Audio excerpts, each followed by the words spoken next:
Hi, good evening, Jackie and Jenna. The Chicago Women Take Action Alliance hosted this afternoon's mayoral forum at the Chicago Temple. 8 of the 9 mayoral candidates showed up answering important questions related to the mayor's office, as well as focusing on important issues related to women. In a race of 9 candidates, hundreds packed the Chicago Temple Saturday afternoon to hear Chicago's mayoral hopefuls voice their positions on a variety of hard-pressing concerns. Ensuring public safety across the city is the first topic candidates responded to. Crime is the number 1, 2, and 3 issue in the city right now.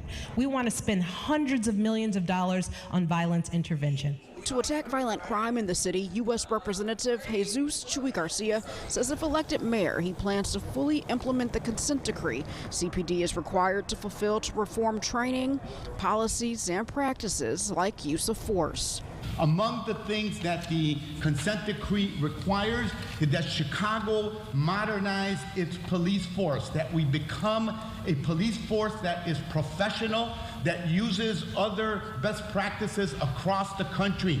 The candidates also shared how they would help cut down on gender-based violence. We need to provide alternative placements for those women who are in danger, and those alternative placements need to be in every community. But at the end of the day, as Rod pointed out, it begins with that call. It begins with that police officer knowing the community. When it comes to homelessness across the city, Cook County Commissioner Brandon Johnson says more money is being spent to lock people up than house them. As mayor of Chicago, I'm going to do everything in my power to make sure that no one is too poor to live in one of the richest cities, in one of the richest countries, at the wealthiest time in the history of the world. Each candidate also gave their stance on abortion and making sure CPS students have all of the money they deserve.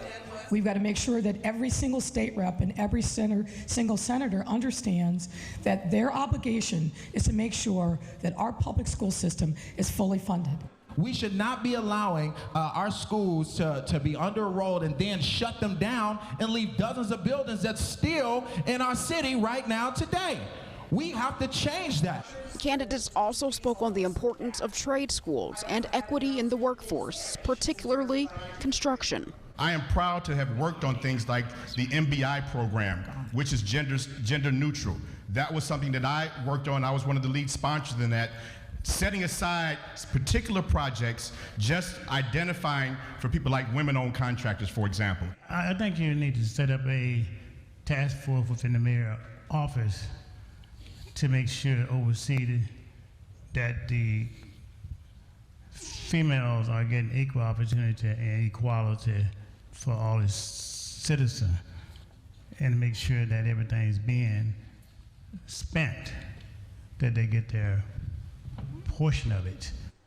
And also put an infrastructure in place. Mayoral candidate State Representative Cam Buckner was expected to attend this afternoon's forum, but moderators say he wasn't able to make it because of an emergency. Reporting live in The Loop tonight, I'm Jewel Hillary, WGN News.